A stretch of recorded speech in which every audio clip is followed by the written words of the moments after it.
Next, this is Deborah. This is Morning. Princess and the Pea. Yeah. And let me see. We've always called it that. And the title of this thing surprised me when I was looking at it again today. The Real Princess. The Real Princess, not the Princess and the Pea.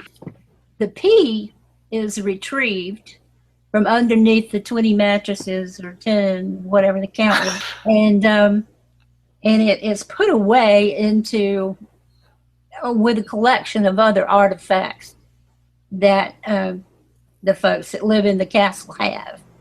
I did not know if this is a little dog, or I guess it is. It is. As a little dog who has decided to take charge of the pea.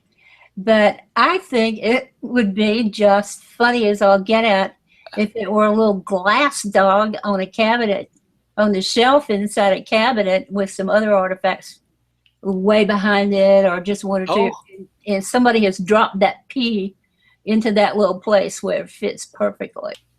I think it's cute. It amuses me no end. I would want, I think the handling of the watercolor on the pea is perfectly fine. I would like to see a little bit more precise drawing in the creature, whatever it is. It's a little, she says it's a little dog, a real dog, I think, not. A real dog. Yeah. But. He's not eating the pea, though?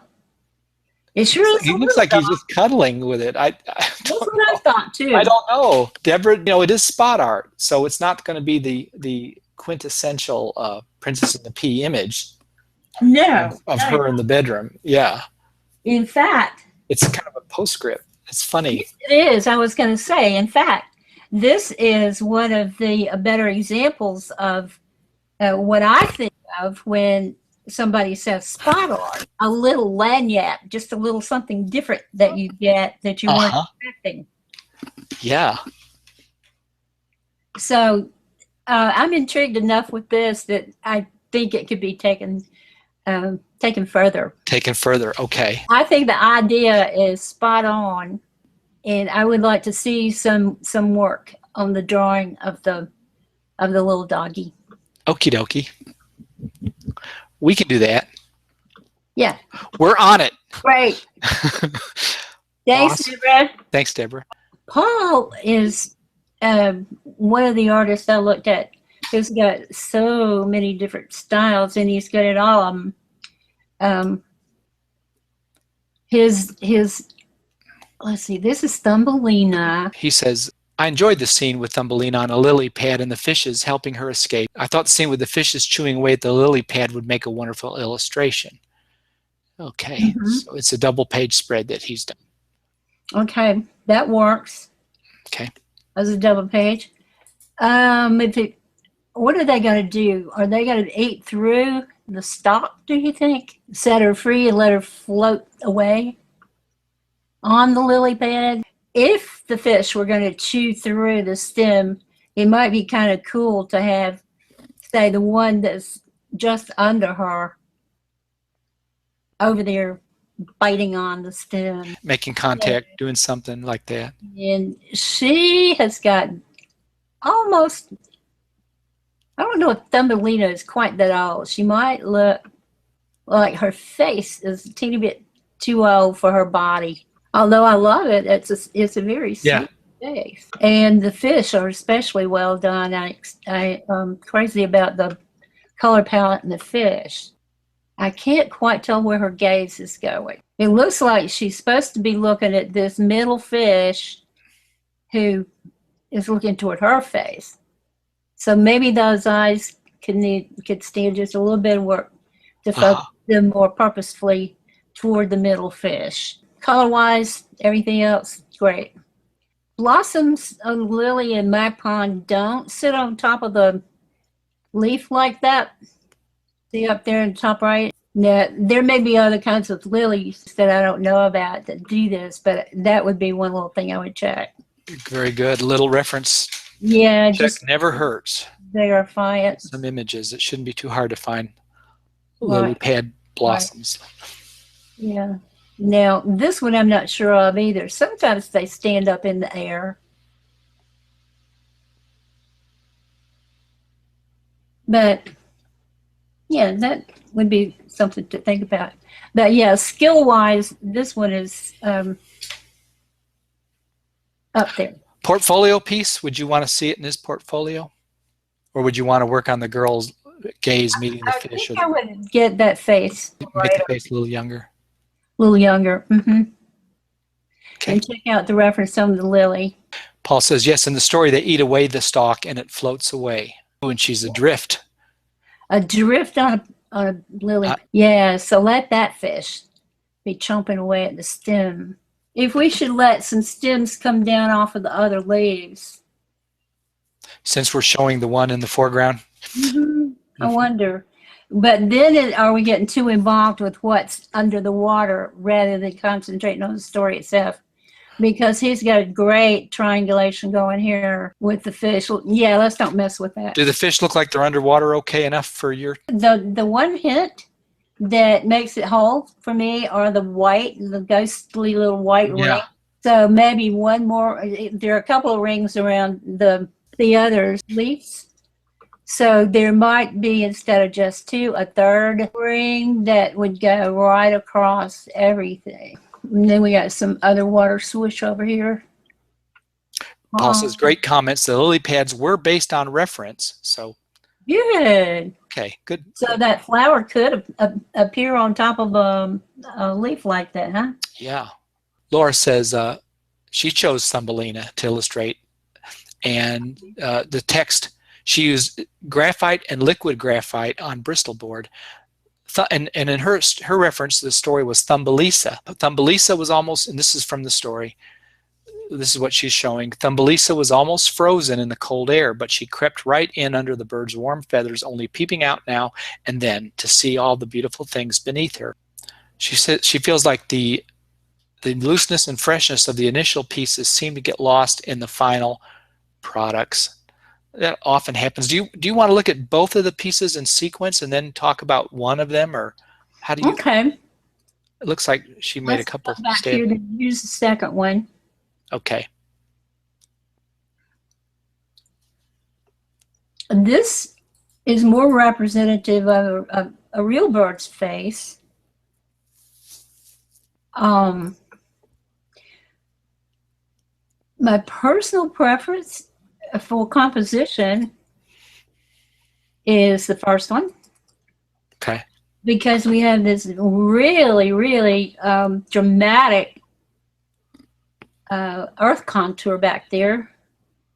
And then just moving forward, it looks like it maybe moves forward from ocean to edge of a continent to mountains maybe or something, and then on up to fields just below. Again, go look at some reference to see how birds really fly if we're going to be somewhat realistic about this.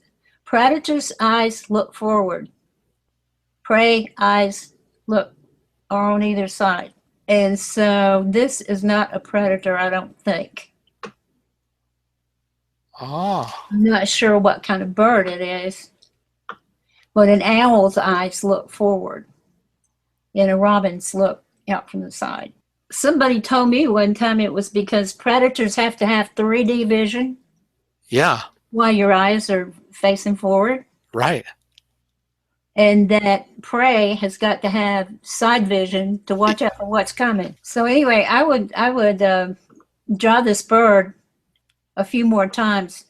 Try to figure out what kind of bird it is. Maybe it's, I don't know if it says in the story what it is, but if it does, then go ahead and mimic whatever she calls it. Or if you get to make up whatever bird you want it to be, then pick something that seems right for the story and then do some more reference and research on that and then working on your birds. Loraine, I had to tell myself that the bird was flying, but it took me a while to sort of looking at the image because at first because he was sort of the liquid graphite was making it look kind of washy, like he was, so I thought they might be submerged. I didn't know, I wasn't quite, it wasn't an instant read, and I don't have a sense of them being in the air. Yeah, the description of the bird here is off enough that it's going to make you funny. And what threw me off was what appeared to be the beginning of a set of eyes, and then maybe overpainted with this set of eyes. Or I thought maybe eyes and then spectacles, you know, the way they're sort of drawn there, in that very precise. Yeah, that would be interesting. That would be a twist to put a little more more human quality to the bird. What about the gesture of Thumbelisa holding the bird? Do you? That's kind of a nice original.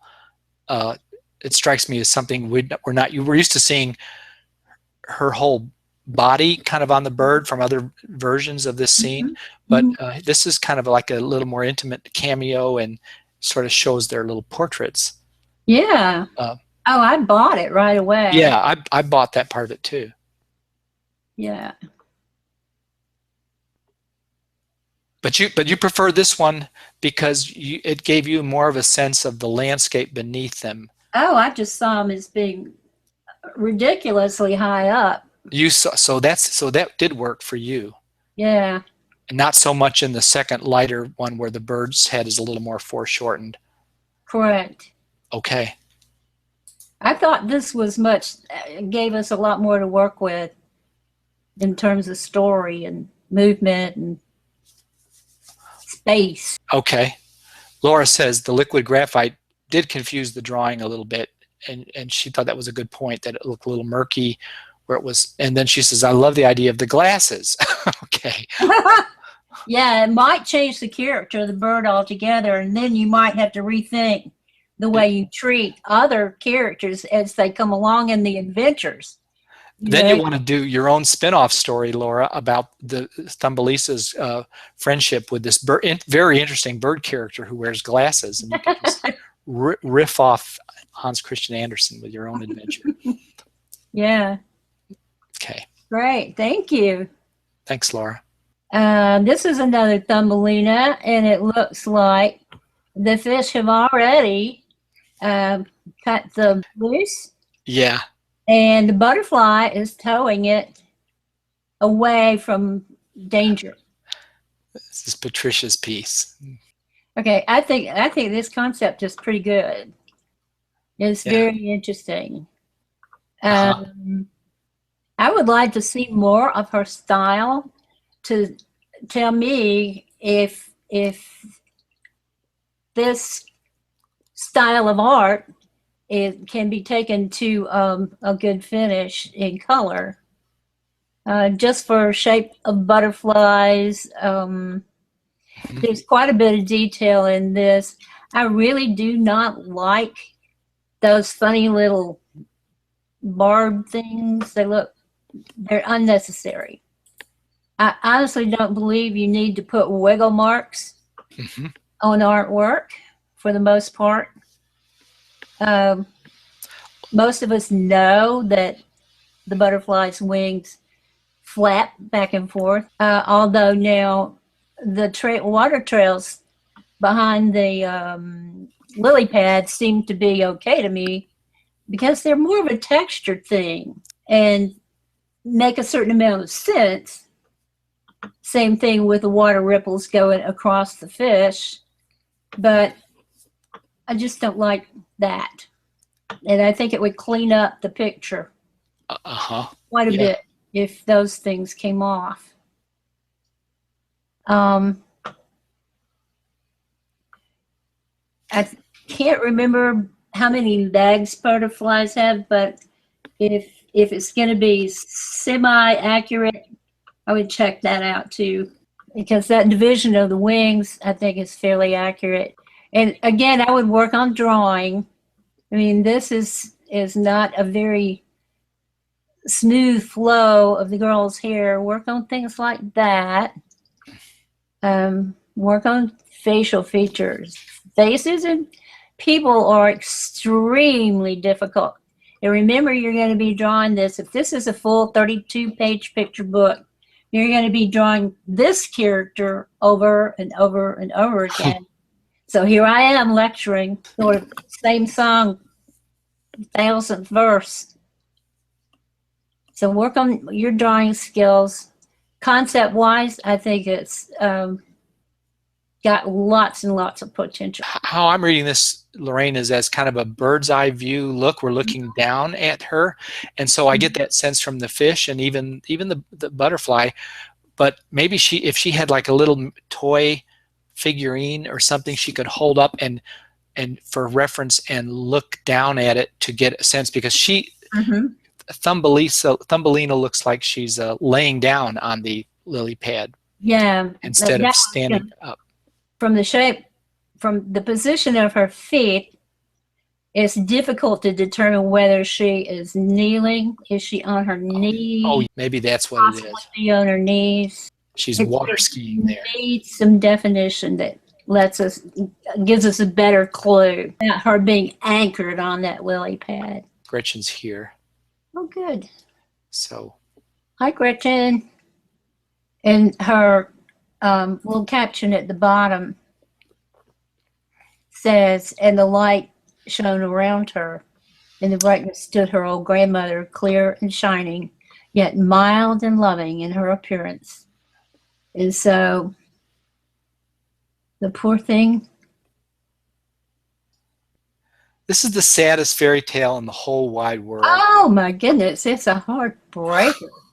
Well, this one and Constant Tin Soldier, they're just, oh my God. Yes. I don't remember if she sees the grandmother before or after the last match goes out. I almost don't care because this is just so evocative. Yeah. Again, shapes. I would like, you see this thing is almost round. I think I would like it to be a little or oval. I think I would like it to be a little bit closer. Would you move your cursor around again? Show us again. Well, it's a nice curve, and it comes on around here, and then suddenly we dip in. Okay. And I'm thinking that I would like to see this curve follow a little bit more down toward there, so that it's a little more. I keep drawing with my finger up against the screen, and you can't see it. You want to see more of the grandmother? A little bit. You'll only see a little more of her sleeve, and then some of the darkness coming down to complete that shape. And I like that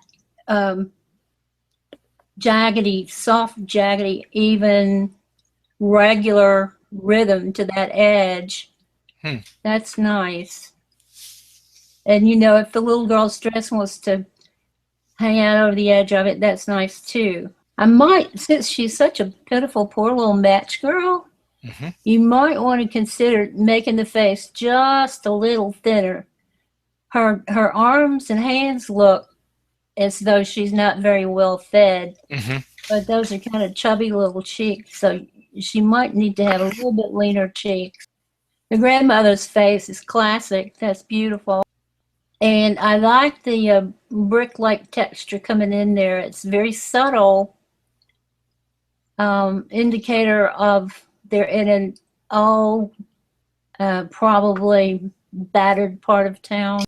The fact that the brick goes through the light and the grandma gives her that spirit look to the grandma, and yet those same stripes do not go through the little girl, so she's still alive, but she's barely hanging on. Yeah.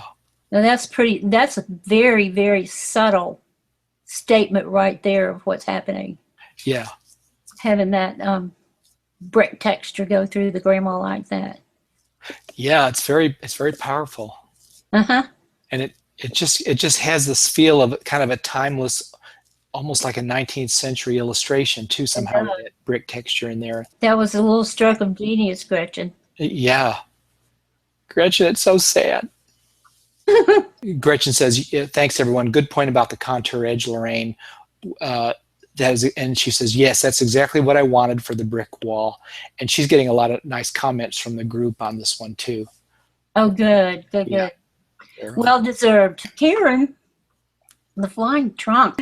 This is the one I don't know much about the story on. But Karen, you've got this drawing down. You know how to draw. Character-wise, content-wise, it's terrific. I wish I had had a chance to go and look at the website on this one, because I bet you it's terrific too. She's here. Well, first of all, I think I said it enough in our earlier session.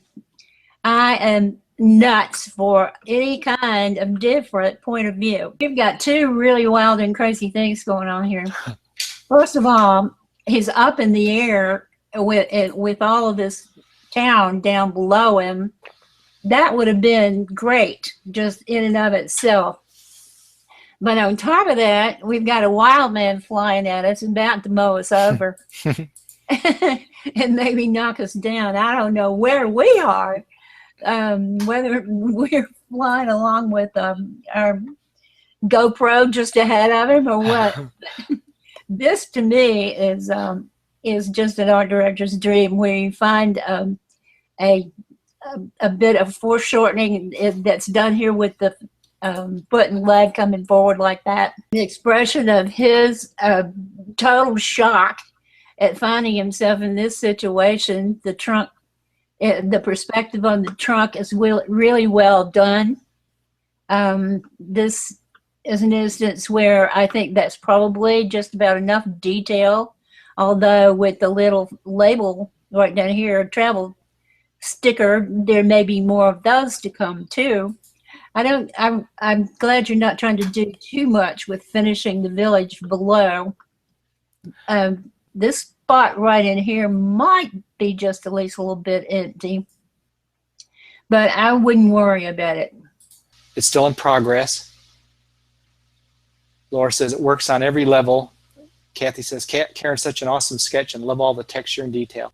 This kind of drawing, this style of drawing gives it, in contrast to the little Match Girl where it looked vintage, this one brings the story into a very contemporary look that would be possibly unexpected for a straightforward printing of the original story. Or maybe the story would need to be modernized. I guess you can do that. To me, this makes it very, very up to date. So that interests you to update some of the characters in some of these old stories in the early visualization stages. Karen says she does add more details like shingles on the roofs. And she says, is the perspective of the foot leg okay? She's asking. Yeah. Okay. Yes. That's a resounding yeah. About to lose the shoe. That's one of the things I liked about it. Even if a little bit more of his flip-flop heel with the sock could show. You know, you could coming off. Foot around a little bit, and he's about to lose that slipper.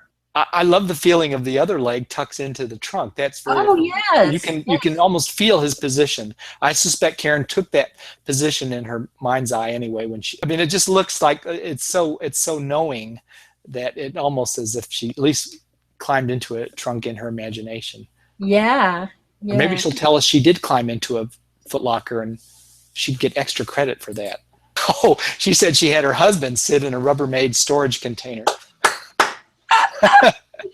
Okay, that made our night. Hang on to that one. That's one for the reference files. Absolutely. He has been immortalized. I bet it's not the first time he's posed for her too for her stories. She probably rooks everybody she knows. That's a smart artist. Okay, that's great, Karen. Thank you very much. Our next one is Christine Matthews. Is this Thumbelina as well? It's another sweet Thumbelina. She says it is from Thumbelina. She chose to depict the scene with Thumbelina meeting the field mouse and begging for a kernel of corn. And it was done, the illustration was done with a micron ink pen. I love this style. I would love for a little more finesse and refinement in details like the hairs on the arms and other parts of the body. Mm. I can see a strong line there, and then kind of hair going over it. Whereas here, this is jaggy edge, and little tufts going up, which I find just a teeny little bit more subtle. That would be probably the kind of refinement she could do when she's going back to do the finished, and she's slowing down, but right now she's drawing in shorthand, as it were, and which is perfectly fine. Yeah, and I would also look to refine the feet just at least a little bit more. I would like to see those little feet refined as much as the face is. Okay, your consistency and treatment of those kinds of details, even in a kind of an early sketch. Right. Okay. Right. And I know this is difficult to do, but the streaks across the bottom feel a little, I like them to be as straight as you can get them. I don't really like dips and bumps and that kind of texturing.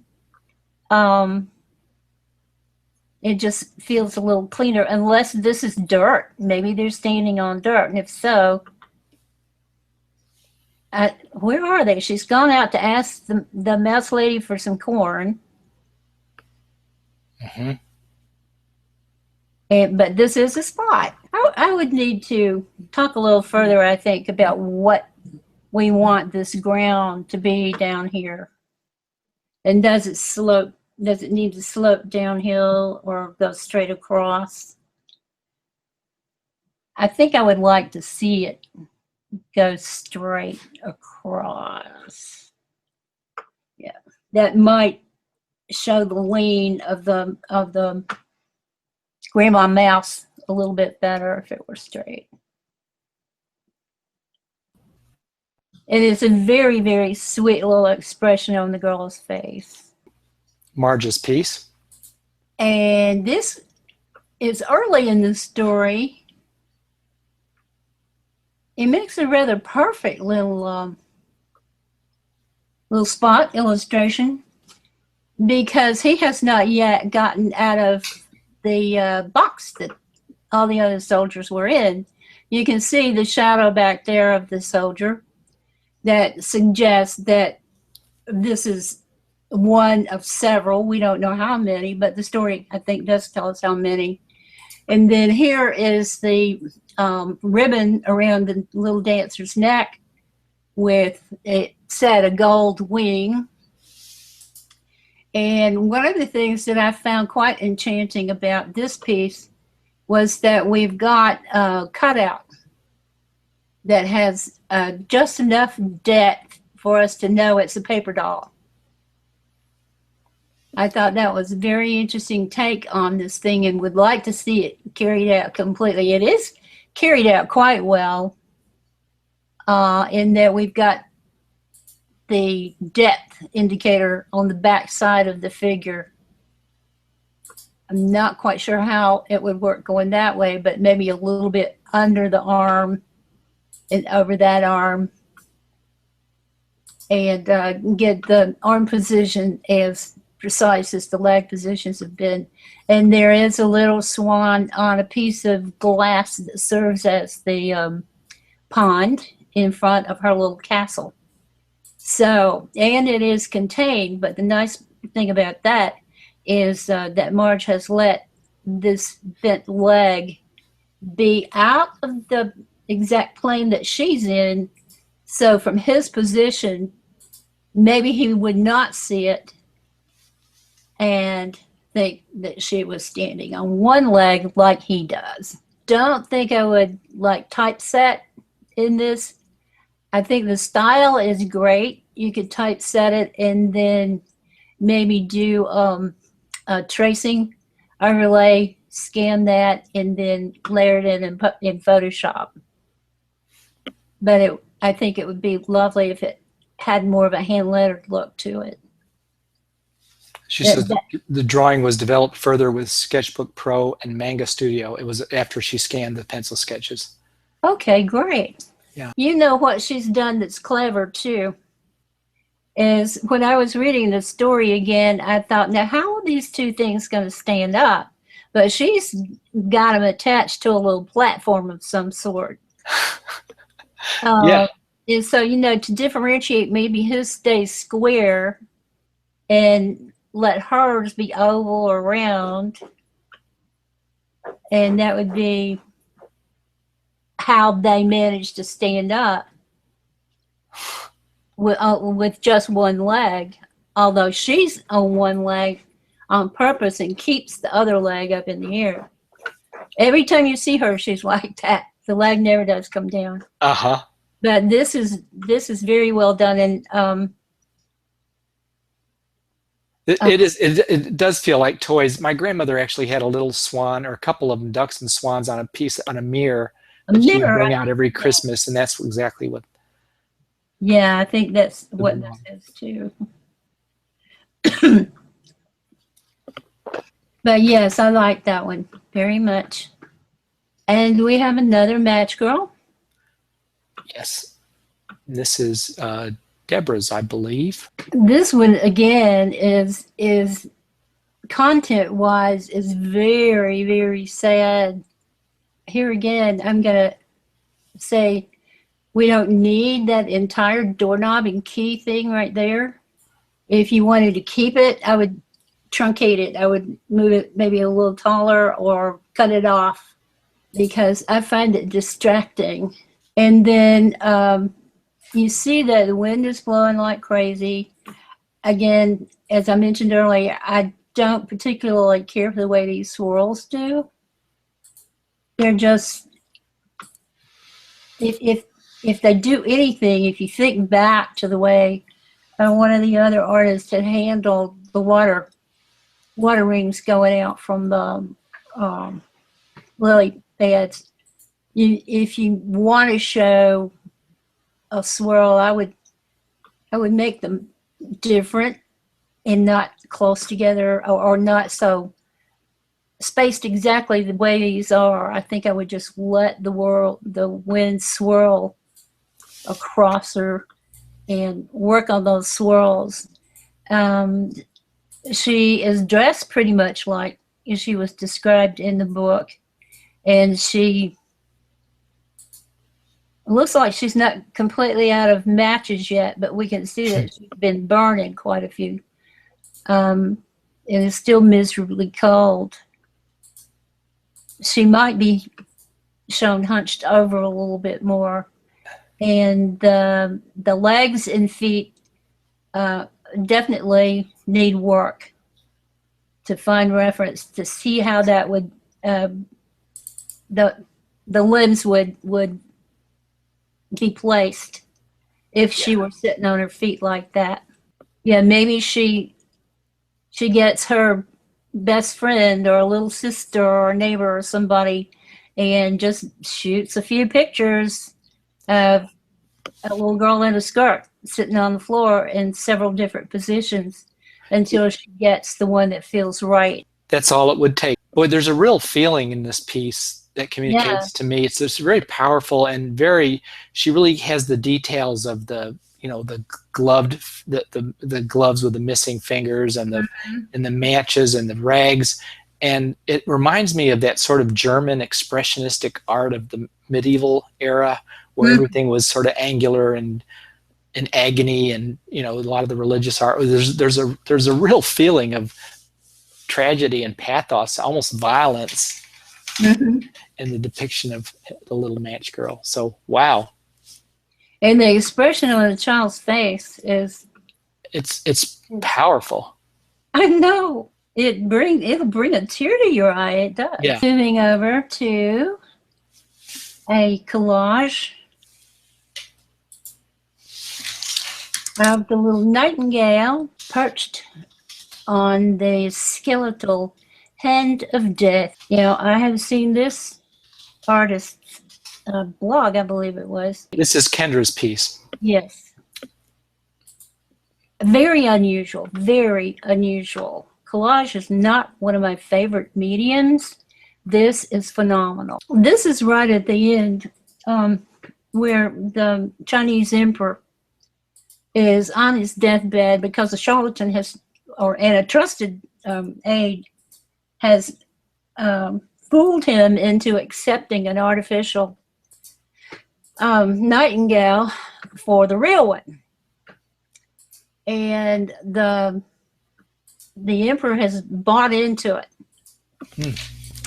And the artificial nightingale captures the imagination of the emperor in the beginning, and all the people in the village think it's terrific, and all the people in the castle think it's great, and or not castle, I guess, if you're in China, what would that be?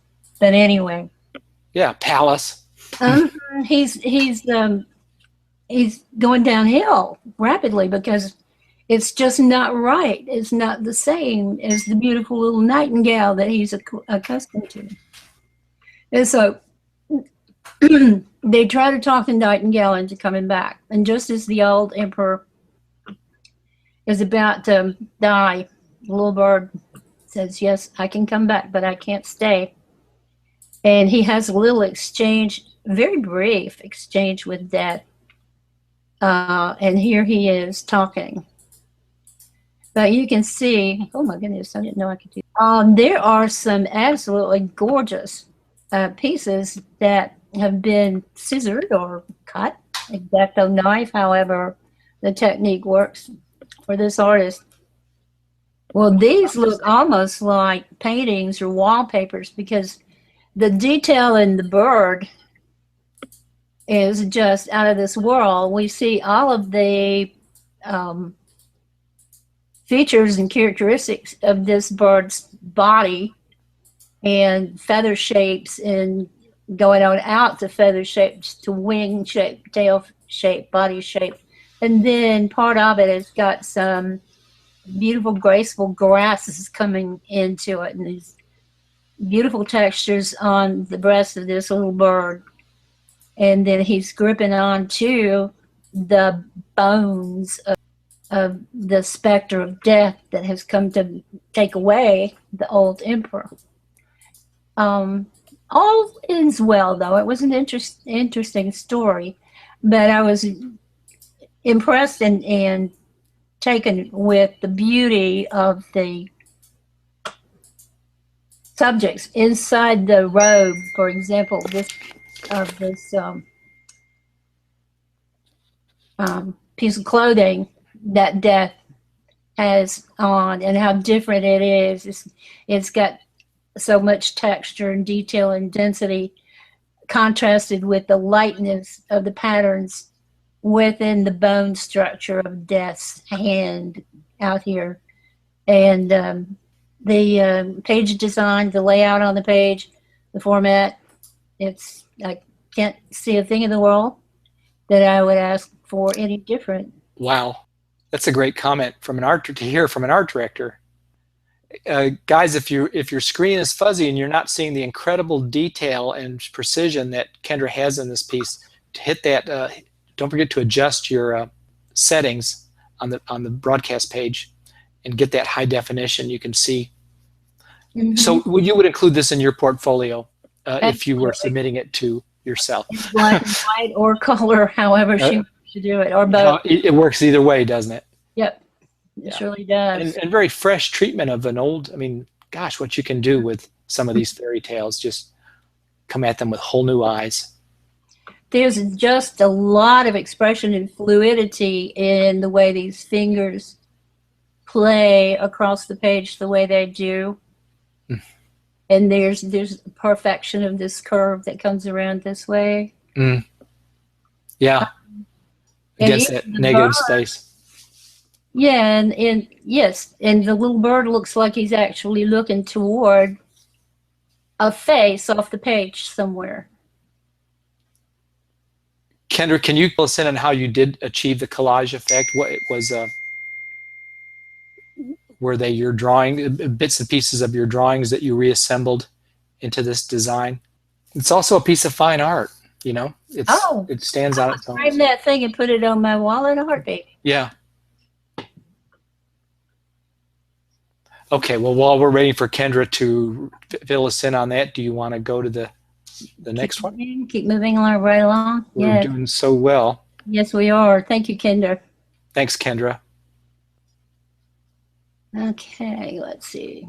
Next. Oh, she said, not my drawings at all, though it would have been great if they were. Okay, so they were antique drawings scanned, and well, you've got a beautiful eye for that kind of thing, and I think it's fair game for imagery.